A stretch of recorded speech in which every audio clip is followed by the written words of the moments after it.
ہماری پی آئی اے جو تھی انہوں نے تمام ممالک کی جو تھی ایئر لائنس ان کو تیار کیا، وہ ٹاپ پہ چلے گی، ہم نیچے آ گئے. ہم جب ہم نے یہ بڑا ارلی اسٹیج پہ جب ہماری پی آئی اے عروج پہ تھی تو بڑا ان کا ایک سلوگن تھا the great people to fly with.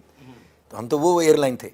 آج یہ صورت حال ہے کہ وہ ایمریٹس کی فلائٹ ہے جس کا وہ فلائٹ نمبر ہوتا ہے نا EK ایمریٹس کراچی، ان کے اگر آپ فلائٹ آپریشن دیکھیں دنیا میں، آپ دبئی ایئرپورٹ پہ اگر اتریں تو وہاں پہ کیا ہے اس تنزلی کی وجہ کیا ہے؟ کیوں ہم اوپر جانے کی بجائے 78 برس کے ہو گئے، عمر میں ہم اوپر جا رہے ہیں اور ترقی میں ہم نیچے آ رہے ہیں؟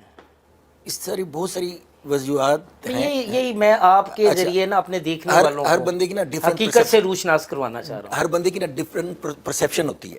جو میری ذاتی پرسیپشن اس حوالے سے وہ یہ ہے کہ وی آر ناٹ پرو پاکستانی. ہم نے اس ملک کو نا حقیقی طور پہ اپنا سمجھا ہی نہیں. جس طرح ہم اپنے کاروبار کرتے ہیں اور کوشش کرتے ہیں کہ ہم ترقی کریں، ترقی کرنے کے بعد یعنی جب ارننگ کرتے ہیں تو کوشش ہوتی ہے کہ ہم اپنا دفتر اچھے بنائیں، اپنی فیکٹریز کو امپروو کریں، نئی نئی مشینری لے کے آئیں. تو وہ جدت جو ہم اپنے بزنس میں لاتے ہیں تو ظاہر ہے ہم اس کو اپنا بزنس سمجھتے ہیں. تو جو گورنمنٹ اگر جو لوگ جو اسٹیٹ چلا رہے ہیں وہ بھی اگر اس ملک کو اگر اپنا سمجھ لیں کہ یہ ہمارا ملک ہے، اور اگر اسی طرح اس میں ترقی ہو، اس میں اس کی جو ایگزسٹنگ جو بہت سارے SOEs ہیں. اچھا سر، کچھ بتا رہے تھے کہ کہاں کہاں مشکلات ہیں آپ کو؟ جی میں نے جس طرح عرض کیا بہت ساری جگہوں پہ مشکلات ہیں. صرف میں یہ چاہوں گا کہ ایک دو بیسک چیزیں جو ہے نا وہ ٹھیک ہو جائیں.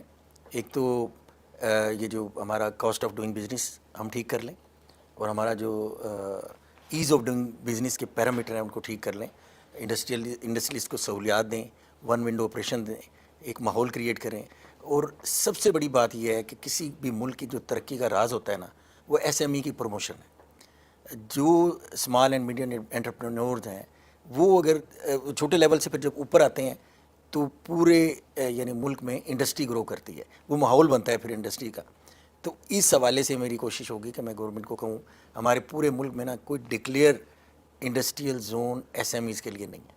تو اسپیشلی پنجاب میں تو میں اپنی CM صاحبہ سے گزارش کرتا ہوں کہ وہ بنائیں، بہت ضروری ہے. اور اس حوالے سے so far Lahore chamber is concern ہم ان کے ساتھ ڈیلیبریشن بھی کریں گے اور ان کو اس پہ تجاویز بھی دیں گے، بلکہ پبلک پرائیویٹ اس حوالے سے آپ نے CM صاحبہ کو کوئی باضابطہ درخواست دی ہے؟ ملاقات ان سے ملاقات ہوتی ہے تو اس میں پھر میں یہ پروپوزل بھی رکھوں گا. میرے خیال میں ایک جال بچھا دینا چاہیے یہ SMEs کا ہمارے ملک میں، کیونکہ پوٹینشیل بھی ہے. آپ بے نظیر انکم سپورٹ پروگرام کو ختم کریں، اس کی جگہ لوگوں کو پیپلز پارٹی والے آپ کے پیچھے پڑ جائیں گے سر. پیپل پارٹی کون سی ہمارے ہمارے ملک کے ہی وہ بھی لوگ ہیں، وہ ملکی پارٹی ہے. تو میرے خیال میں پولیٹیکل جتنی جماعتیں ہیں نا ان کو ایک پولیٹیکل ہارمنی آپس میں پیدا کرنی چاہیے. جس طرح آپ نے ہمارے الیکشن میں دیکھا ہوگا ہمیں جنہوں نے ووٹ دیے ہیں وہ بھی جنہوں نے نہیں دیا ہم سب کے کام کر رہے ہیں. تو میرے خیال میں پیپلز پارٹی بھی اس ملک کی یعنی پولیٹیکل ایک بہت بڑی جماعت ہے. تو ہمیں یہ سمجھنا چاہیے پولیٹیکل جماعتوں کا یہ ملک ہے تو آپ لوگوں کی سیاست ہے، تو ملک کو کیسے قائم رکھیں؟ یعنی آپ کہتے ہیں کہ یہ جو امداد ہے اس کو بند کر کے ہنر سکھایا جائے، ہنر سکھائیں ان کو، لوگوں کو ہنر انڈسٹری سکھائیں بنائی جائے، بجائے ان کو گھر بیٹھے پیسے دیں. ان کا مس یوز بھی ہوتا ہے، ایک ایک خاندان میں 10-10-12 لوگ وہ پیسے گھر بیٹھے لے رہے ہیں. سر آسانی سے پیسے آسانی سے پیسے جب ملیں گے تو پھر ان کو جو ہے نا ان کے اندر جو کام کرنے کی جو ایک تڑپ ہے وہ بھی ختم ہو جائے گی. وہ کیا پنجابی کی مثال ہے کہ گھروں ملے کھان نو تو کیوں دکھ دے یہ جان نو. تو ڈیفینیٹلی اس کا کوئی معاشرے پہ ایک امپیکٹ بھی اچھا نہیں آتا. اور دیکھیں نا وہ ہم نے لوگوں کو خود بھی مقروض ہیں. ملک اگر ملک کا دیکھا جائے اوور آل امپیکٹ ہم قرضوں پہ چل رہے ہیں تو ہم اپنے کیا عوام کو بھی اس طرح. اچھا سر، آپ کی باتیں سن کے مجھے لگ رہا ہے کہ آپ بڑے مظلوم ہیں، لیکن جب میں حکومتی اداروں کی باتیں سنتا ہوں، ان کے سربراہان کی باتیں سنتا ہوں تو مجھے لگتا ہے بڑے ظالم ہیں. FBR کہتا ہے تاجر ٹیکس نہیں دیتے، وابٹا لیسکو کہتا ہے تاجر بجلی چوری کرتے ہیں، دیگر ڈپارٹمنٹس کہتے ہیں تاجر ذخیرہ اندوزی کرتے ہیں، مصنوعی مہنگائی کرتے ہیں، تاجر ملاوٹ شدہ اشیاء بیچتے ہیں. یہ چومکھی جنگ ہے. دیکھیں جی ایک بات میں لاہور میں اپنے یہ تمام سوالوں کا نا آپ سے الگ الگ جواب دوں گا. جی بالکل بالکل. سب سے پہلی بات تو میں آپ کو کہوں گا کہ اگر کوئی بھی تاجر ملاوٹ کرتا ہے، ذخیرہ اندوزی کرتا ہے تو ہم اس کو کرپٹ تاجر کہیں گے، بے ایمان تاجر کہیں گے. ہم بالکل بھی سپورٹ نہیں کریں گے. اور یہ جو اگر یہ سب کچھ ہوتا ہے تو یہ بھی اسٹیٹ کی جو ہے نا کمزوری ہے. اسٹیٹ آپ دنیا میں آپ اشارہ نہیں توڑ سکتے. دبئی میں آپ پیڈسٹرین کا بھی چلانا ہے, آپ کو پتہ ہے. سر یہاں ہیلمٹ پہننے پہ چلان ہو جائے تو بیان بازی شروع ہو جاتی ہے کوئی کہ ہوتی جی رہے, لیکن آپ نے دیکھا نہیں, مارے گئے لٹے گئے. لیکن آپ نے دیکھا نہیں اب لوگ ہیلمٹ پہننا شروع ہو گئے ہیں. آپ کو ڈسپلن قائم کرنے کے لیے تھوڑی سی سختی کرنی پڑتی ہے, یہ ہم اس بات کے قائل ہیں, لیکن اس ڈسپلن کو قائم کرنے کے لیے جو سختی ہے وہ پورے معاشرے میں یونیفارم ہونی چاہیے. اب آپ کہتے ہیں تاجر ٹیکس نہیں دیتے. میں نہیں کہتا, میں نہیں کہتا, وہ حکومتی ادارے ایف بی آر. میرا سوال یہ ہے کہ آج سے 2 سال پہلے آپ نے ایک ٹارگٹ رکھا 7,200 ارب. اس میں شبر حسین کی بھی میں بات کو ایڈ کر دوں, اس نے بھی ایک بڑا دعویٰ کیا تھا. شبر زیدی کی بات, شبر زیدی کی, سوری, اس نے بھی کہا تھا کہ جی اتنے فیصد تاجر میں 75% تاجر جو ہیں وہ ٹیکس نہیں دیتے ہیں.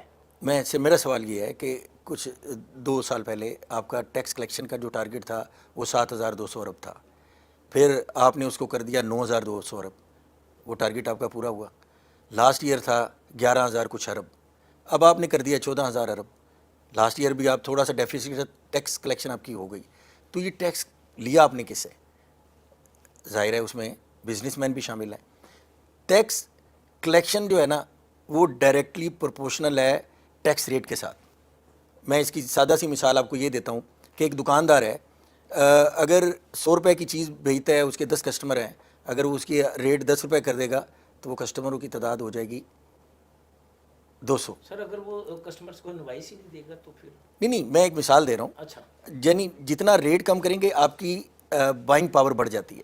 تو آپ جتنا ٹیکس بیس کو یعنی ٹیکس ریٹ کو اگر آپ کم کریں گے نا, ان کی ریشو کم کر دیں گے. ہمارے ہاں تو میرے خیال میں اگر میں کہوں کہ دنیا میں سب سے زیادہ تو بیجا نہ ہوگا, تو ان کا ایک تو ریشو ٹھیک کریں.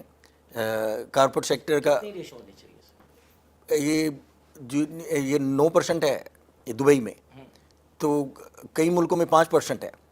تو ہمارے یہاں کارپوریٹ سیکٹر کی آپ دیکھیں تو یہ 45% سے بھی زائد ہے. تو ایک تو آپ وہ یعنی ٹیکس ریٹ کو کم کریں, آپ کی ٹیکس نیٹ بڑھ جائے گا. دوسرا آپ ٹیکس کلیکشن کے لیے نا تھوڑا سا ایک ماحول پیدا کریں. آپ جو لیول پلینگ فیلڈ, آپ بزنس مین کی ایفیشنسی بڑھے گی جتنا آپ کی سوسائٹی میں کاروبار ہوگا نا. تو اس وقت کیا ماحول ہے اور آپ کس ماحول کی ڈیمانڈ کر رہے ہیں ٹیکس کی وجہ سے؟ میں یہ چاہ رہا ہوں کہ آپ لوگوں میں آسانیاں پیدا کریں, ہراسمنٹ ختم کریں. مشکلات یہ ہیں کہ آپ نے کوئی بھی ریفارمز کی ہیں, آپ کا ادارہ اس ریفارمز کے لیے بھی پریپیئر نہیں ہے. مثلا آپ نے ای انوائسنگ کی ہے تو آپ نے ابھی کوئی بھی آپ کوئی تبدیلی لاتے ہیں نا تو اس کا پروسیس ہوتا ہے گریجول, اور پھر آپ لوگوں کو پہلے گائیڈ کریں, کنونس کریں, پھر گائیڈ کریں کہ یہ جو تبدیلی آئے گی, اور پھر گریجول پروسیس میں جائیں. تو کیوں نہیں دیں گے لوگ ٹیکس؟ آپ لوگوں کے لیے پہلے وہ کاروباری ماحول پیدا کریں, ان کے لیے آسانیاں پیدا کریں, ان کو گائیڈ کریں, تو نیچرلی ٹیکس چوری کی یہ الزامات ہیں کہ اس میں کچھ حقیقت ہے؟ ٹیکس چوری کے الزامات دیکھیں آپ, جب ٹیکس کی ریشو زیادہ ہوگی تو ڈیفینیٹلی لوگ چورا سا. حقیقت ہے کتنے فیصد فسانہ ہے؟ دیکھیں اس میں مجھے ایک تو پہلے یہ بتائیں کہ کوئی بھی ایویژن ہوتی ہے نا وہ ڈپارٹمنٹ کے یعنی ان کے ساتھ ملے بغیر نہیں ہو سکتی. کوئی بھی ایویژن آپ ٹیکس ایویژن جو ہے وہ ڈپارٹمنٹ کے جو اداروں کے لوگ ہیں ان کی ملی بھگت کے بغیر نہیں ہو سکتی. تو اگر آپ اپنی ٹیکسیشن میں ایسی ریفارم کریں کہ یہ ایویژن ہو ہی نہ سکے, اور لوگوں کے لیے آسان ماحول پیدا کریں, لوگوں کو کنونس کریں, اور ٹریڈ کے لیے جو ایک بیسک انوائرمنٹ ہوتے ہیں جس طرح لیول پلینگ فیلڈ ہوتی ہے اس کو آپ اب بزنس مین کی اگر آپ پرفارمنس دیکھنا چاہتے ہیں تو پہلے آپ اس کو